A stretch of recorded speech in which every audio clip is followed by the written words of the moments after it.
अजीज बहनों, भाइयों, बच्चों, बुजुर्गों, बेटियों, खुदा के ज़िंदा मुक़द्दस और तकदीम कलाम इलाही में से आज जो खुदा के कलाम का हिस्सा आपके सामने तलावत किया गया है, बहुत खूबसूरत खुदा का कलाम है और सारा कलाम बहुत खूबसूरत है। इसकी हम बार बार बहुत से खातिन से, मुफस्सिराने अंजील से जो खुदा के कलाम की खिदमत मुख्तलिफ तरीकों से करते हैं, उनसे सुन चुके हैं। तो मेरे अज़ीज़ों, खुदा के कलाम की जो अहमियत और अफवादियत है वो हमारे लिए किसी भी बेस कीमत जिससे यानी कीमत से हम नहीं खरीद सकते। ये खुदा का फजल है कि उसने हमें अपने कलाम को अनायत किया, हम तक पहुंचाया है अपने बंदों की मार्फत, और फिर इससे बढ़कर तो उसने हमें हमारी जुबान में ही हमारा कलाम, अपना कलाम हम तक पहुंचाए ताकि हम अपनी जुबान में समझ सकें। सो मेरे अज़ीज़ों, मैं एक छोटी सी मिसाल आपको देना चाहूँगा। जब हम पढ़ते थे तो सेमिनरी के अंदर, तो एक बात कि हमने सवाल किया, आजकल वो वाइस प्रिंसिपल है सेमिनरी के, नाम याकूब खान साहब, उनसे सवाल किया कि खुदावंद यीशु मसीह कलमा खुदा इंसान ही बनकर क्यों आए इस दुनिया में? क्या खुदा और किसी तरह से इंसान को समझा नहीं कर सकता या माफ नहीं कर सकता? उन्होंने एक बात हमें समझाई कि इंसान, देखें, आप परिंदे, आपके पास, आपके आपके दिल के अंदर परिंदे के लिए बहुत अच्छी ख्वाहिशात हैं, जानवर हैं, उनके लिए अच्छी ख्वाहिशात हैं। आप उसको कोई चीज डालने जा रहे हैं, वो आपसे डर रहा है। आप तो अपने अंदर कोई अच्छी चीज, हमारे घर के अंदर एक बारिश हो रही थी, तो एक बिल्ला है वो आया, बारिश हो रही थी, मैंने कहा यार ठंड है, क्यों ना इसके ऊपर कोई चीज डाल दूं। तो मैंने वो एक कपड़ा लिया, उसके ऊपर डालने की कोशिश की, वो भाग गया। अब मेरे दिल में उसके लिए कोई बुरा नहीं था। इसलिए खुदा का प्लान जो हमारे लिए है वो अच्छा ही है, लेकिन बहुत सारे लोग जो हैं, जब बनी इस्राएल कौम से खुदा ने कलाम किया तो उसकी हैबत देखकर, जहां पर 10 अहकाम और खुदा ने अपनी शरीयत बनी इस्राएल कौम को दी, तो वो डर गए और पहले खुद कह रहे हैं कि हमें खुदा से मिला, हमारी डायरेक्ट मुलाकात करा। तो खुदा ने कहा कि तुम में से हर एक शख्स 3 दिन तक जो है वो अपनी बीवी के पास नहीं जाएगा, फिर आकर तुमने मेरे पास आना। जब वो खुदा के पहाड़ के पास गए तो जब करना की आवाज आई, खुदा वहां पर ना आया, माचूर हुआ, आसमान पर बिजलियां कड़कने लगी। उसकी हैबत देखकर सारी बनी इस्राएल कौम डर गई और कहे, मूसा तू ही खुदा से बात किया कर, ऐसा ना हो कि हम खुदा को। सो मेरे अज़ीज़ों, बात करने का यह मकसद है कि खुदा ने हमसे मोहब्बत की और हमारे रूप में इस दुनिया में आया। और इसकी खाली ये भी रीजन नहीं है कि वो हमें हमारे जिस्म में होकर समझाने आया, बल्कि वो हमें आजाद करने लगे। और यहाँ पर आज जो हवाला आपके सामने तलावत की गई है, इस हवाले की, तो यहाँ पर चंद एक आयतें फिर से आपके सामने पढ़ूंगा। पहली आयत से लिखा है, अब ऐ भाइयों, मैं तुम्हें वही खुशखबरी जताए देता हूं जो पहले जता चुका हूं, जिसे तुमने कबूल भी कर लिया था और जिस पर कायम भी हो, उसी के वसीला से तुमको नजात मिलती है। इस खुशखबरी का वसीला, इस खुशखबरी का ताल्लुक नजात के साथ है और इसे कबूल करने के साथ है। और खुदा का बंदा कह रहा है कि मैं तुम्हें वही खुशखबरी देता हूं जो पहले दे चुका। और आगे लिखा है जिसे तुमने कबूल भी कर लिया था और जिस पर कायम किया। कबूल करना और कायम रहना जरूरी है। और आगे लिखा है उसी का वसीला से तुमको नजात भी मिलती है। तो शर्त वो खुशखबरी जो मैंने तुम्हें दी थी याद रखते। नजात खुशखबरी को याद रखने से, उस पर मजबूती से कायम रहने से। और आगे लिखा हुआ है वरना तुम्हारा ईमान लाना बेफायदा हुआ। अगर हम इन बातों पर अमल नहीं करते तो फिर हमारा ईमान लाना क्या है? बेफायदा। और इसके आगे सारा कलाम बहुत खूबसूरत है। ये जरा तीसरी आयत लिखा, चुनाचे मैंने सबसे पहले तुमको वही बात पहुंचा दी जो मुझे पहुंचेगी। रसूल कह रहे हैं कि मैंने सबसे पहले तुम्हें कौन सी बात पहुंचाई? जो मुझे पहुंची थी। और खुदा के खादम का भी यही काम है कि खुदा जो उस तक बात पहुंचा रहा है वो कलीसिया तक पहुंचाए, वो खुदा के लोगों तक पहुंचाए। और यहां पर लिखा है कि मसीह किताबे मुकद्दस के मुताबिक हमारे गुनाहों के लिए, मसीह किताबे मुकद्दस के मुताबिक हमारे गुनाहों के लिए खुदा नवाज है।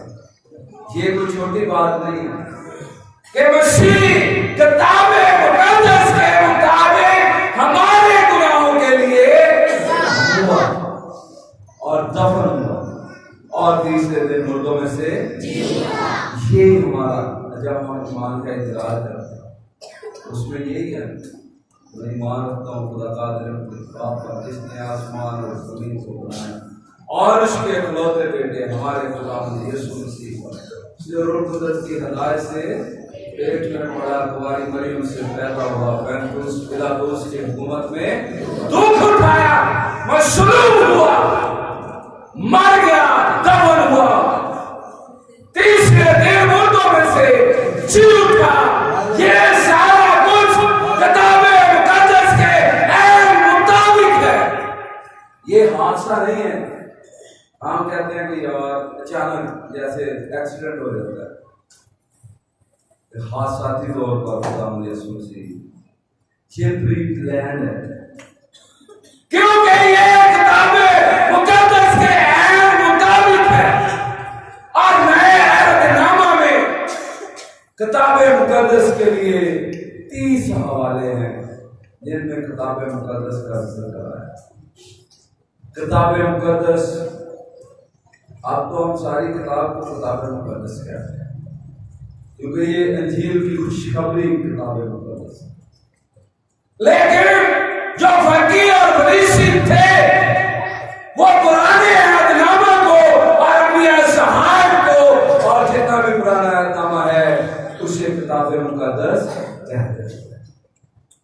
और उसके माहिर 30 के करीब वाला जात है नए अहदनामा के अंदर, जिसके अंदर ये लिखा है कि किताबे मुकद्दस। मत्ती के इंजील में 21वां बाब, वहां पर खुदावंद यीशु मसीह ने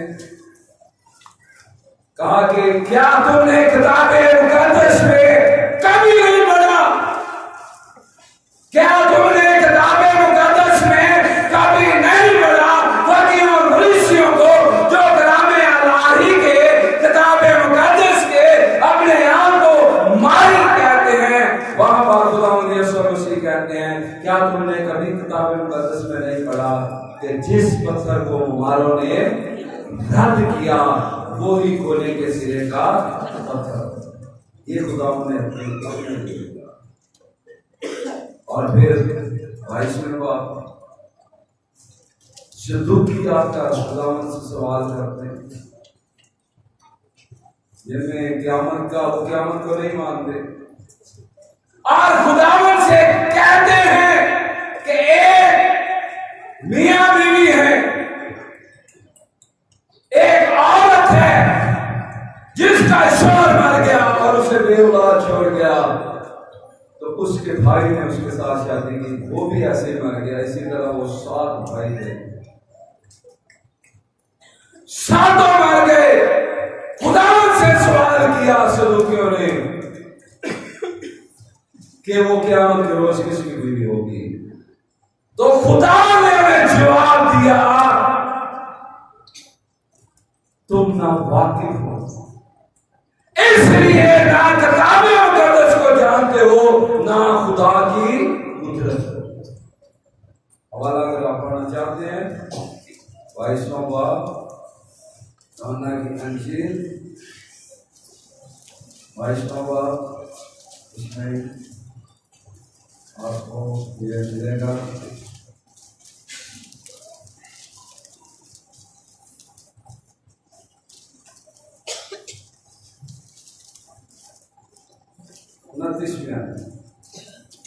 यीशु ने जवाब में उससे कहा, तुम गुमराह हो इसलिए ना किताब मुकद्दस को जानते हो ना खुदा की कुदरत, क्योंकि किताब मुकद्दस में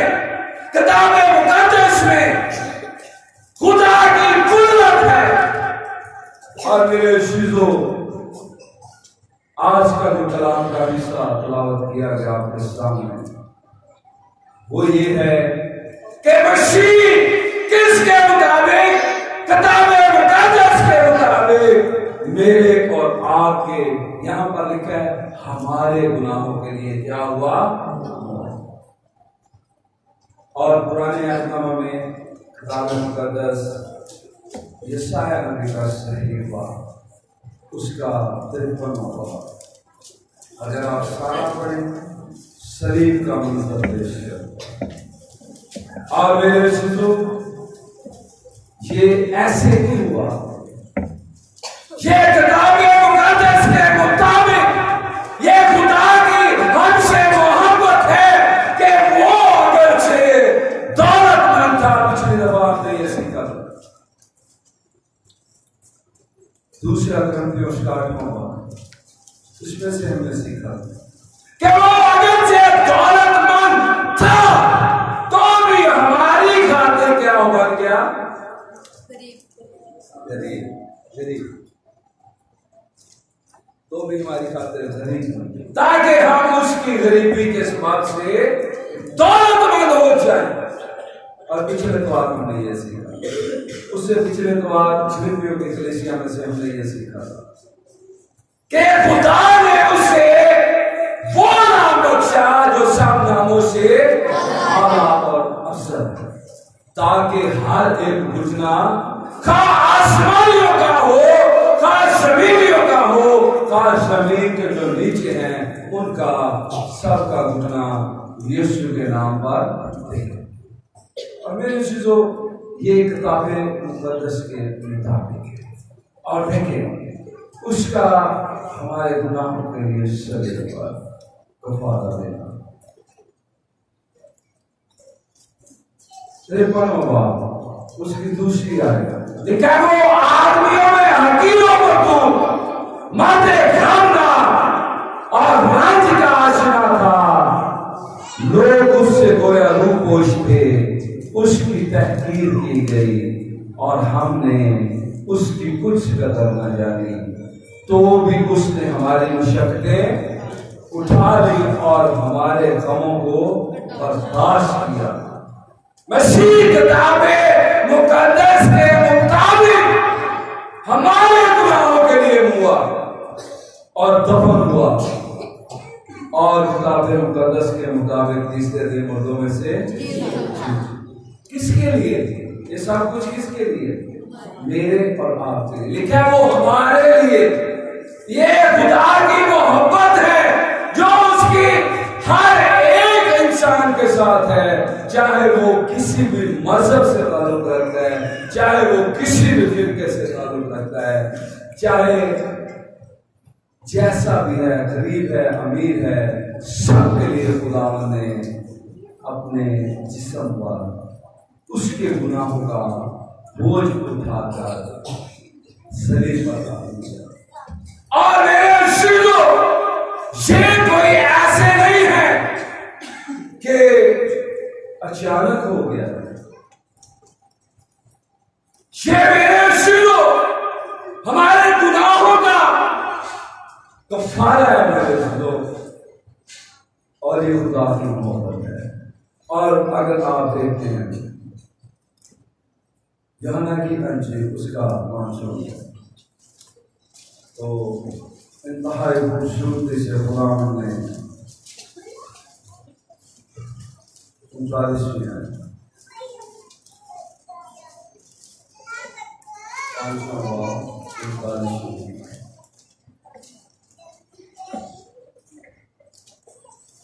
लिखा है, तुम किताबे मुकद्दस में ढूंढते हो क्योंकि समझते हो कि उसमें हमेशा की जिंदगी मिलती है। यह जरा बहुत बड़ा बात है, मुश्किल नहीं है, लेकिन मुश्किल बनाता है हमारे दिलों पर, ज़हनों पर जब इब्लीस बैठ जाता है, आसान बातों को भी मुश्किल बना दे। लिखा है, तुम किताबे मुकद्दस में ढूंढते हो क्योंकि समझते हो उसमें हमेशा की जिंदगी तुम्हें मिलती है। और वो ये है, और ये वो है जो मेरी गवाही देती। कैसे ये गवाही देती है? किताबे मुकद्दस यीशु की गवाही दे रही है। लिखा है कि कोई चीज उसके वसीला के बगैर पैदा नहीं हुई, और उसमें जिंदगी थी, और वो जिंदगी आदमियों का नूर। और नूर कहां चमकता है? तारीकी, और तारीकी ने उसे कबूल। तुम किताबे मुकद्दस में ढूंढते हो क्योंकि वो किताबे मुकद्दस के मुताबिक इस दुनिया में है। और किताबे मुकद्दस की पहली किताब पैदाइश की किताब है। कह दिया गया था जब इंसान गुनाह में गिर गया और को जब सजा दी गई तो वहां पर कहा गया कि तू दर्द के साथ बच्चा को जन्म देगी, और मैं तेरे दरमियान, औरत को कहा गया मैं तेरे दरमियान और शैतान के दरमियान अदालत डालूंगा, वो तेरी एड़ी की टांग में रहेगा। जो इब्लीस है वो खुदा की एड़ी की टांग में रहेगा, और जो औरत की नस्ल है वो उसके साथ को क्या करेगी? कुछ नहीं। ये किताबे मुकद्दस के मुताबिक। और मेरे शिशु, जब खुदा ने यीशु मसीह का नाम रखा गया, वो भी किताबे मुकद्दस के मुताबिक ही रखा गया। यशायाह नबी का स्क्रीन उसमें कहा कि देखो एक कुंवारी हामला होगी और बेटा जनेगा, और लिखा तू उसी का नाम क्या रखना? इमानुएल, जिसका तर्जुमा है खुदा हमारे साथ। कलाम, एक कलाम है, कलामदार कलाम खुदा के, और कलाम ही, और 14वीं आयत में लिखा है यूहन्ना की इंजील में, कलाम मुजस्सम हुआ और फजल और सच्चाई से मामूल होकर हमारे दरमियान रहा, और हमने उसका ऐसा जलाल देखा जैसे बाग के। और मेरे जो उसी किताबें मुकद्दस के मुताबिक ये जितने दुख बर्दाश्त किए, मैं एक छोटा बच्चा है, नेट पे उसका पैगाम सुन रहा था पहले, कहता है अगर कंधा चुप देगा सुई चुप देगा। अब मान लो कोई बच्चा जान के शरारत में कर देते हैं, कहीं डरा देते हैं, कई बच्चे लुके होते हैं पर्दे पीछे, पूरे पीछे लोग डरा देते हैं, कई कोई शायद चुप हो देते हैं। कहते एक मां ਨੂੰ ਚੋਕ ਦੇਣਾ ਥੋੜਾ ਜਿਹਾ ਕਰਨਾ ਹੈ, ਪਿਓ ਨੂੰ ਚੋਕ ਦਾ ਜੀ ਕਰੇ ਉਹ ਝਾੜ ਮਾਰ ਤੇ ਕੜਿਆ ਮੇਰਾ ਤਾਜ ਹੈ ਖੁਦਾਵੰਦ ਯਿਸੂ ਮਸੀਹ ਨੇ ਮੇਰੇ ਤੇ ਤੁਹਾਡੇ ਲਈ ਆਪਣੇ ਸਿਰ ਤੇ, क्योंकि ये सोच के विचों ही जाके निकला है। अभी हमने गीत सुना बेटी से कि बार बार बहा लहू यीशु का, किसकी शिफा के लिए? मेरी शिफा, मेरी शिफा। और लिखा उसके मार खाने से हमने शिफा पाई। ये नहीं है कि खुदावंद यीशु मसीह ने बार बार मारा देना है, एक दवा वहां पर बहा जहां उसे गोले लगे, एक दवा वहां बहा जहां उसके सर पर कांटों का ताज पहनाया गया, एक दफा वहां बहा जहां उसके हाथ और पांव में। ये गीत वैसे जब हम गाते हैं तो ये बात बताया जाता है, हाथों में इसलिए बहा, सेहन पर कांटों का ताज इसलिए बहा के सेहन को आजाद करेगा। तो मेरे जो पैरों में इसलिए से बहा ताकि रास्ता बनाए। सो मेरे जो खुदावंद एक बार कफारा दिया, बार बार कफारा नहीं देना, लेकिन बार बार मुख्तलिफ जगह पर जब खुदावंद का खून बहा तो उसका भी एक मकसद है, क्योंकि ये किताबें मुकद्दस के मुताबिक है और गोली लगना भी हमारे गुनाहों का ही इजहार है कि हम गुनाहगार। और मेरे जो अगर आप यूहन्ना की इंजील 7वां बाब इसकी 12वीं आयत को पढ़ते हैं तो 7वां बाब इसमें लिखा है, जब तक मैं उनके साथ रहा मैंने तेरे उस नाम के वसीला से जो तूने मुझे बख्शा उनकी हिफाजत की, मैंने उनकी निगहबानी की। ये जरा गौर करिएगा, और हलाकत के फरजंदों के सिवा, हलाकत के फरजंद के सिवा उनमें से कोई हलाक न हो, ताकि किताबे मुकद्दस का लिखा पूरा हो। किताबे मुकद्दस ही वो है जिसका लिखा हुआ पूरा हो। और खुदावंद यीशु मसीह ने लिखा है यूहन्ना की इंजील में कि किताबे मुकद्दस का उनमें से एक, देखें यहाँ पर खुदा के कलाम में लिखा है कि हलाकत के फरजंद के सिवा उनमें से कोई हलाक ना हुआ। ये हलाकत का फरजंद कौन है? वो भी ठीक है, लेकिन यहूदा इस्करियोती के लिए बिलखुसूस कहा जाता है। बिलखुसूस हलाकत का फरजंद जो है यहूदा इस्करियोती के लिए कहा जा रहा है। और आपका जवाब भी सही है कि जो इब्लीस के फरजंद है वो भी, जो उसकी पैरवी करते हैं वो भी हलाकत के लिए, क्योंकि खुदा किसी की हलाकत नहीं चाहता। उसने हमारे गुनाहों का कफारा दिया और सलीब पर जो जान दी है वो किताबे मुकद्दस के मुताबिक दी, ताकि जो किताबे मुकद्दस में लिखा हुआ है वो पूरा हो। और एक और हवाला है, दूसरा मतलब दूसरा मतलब निकालें।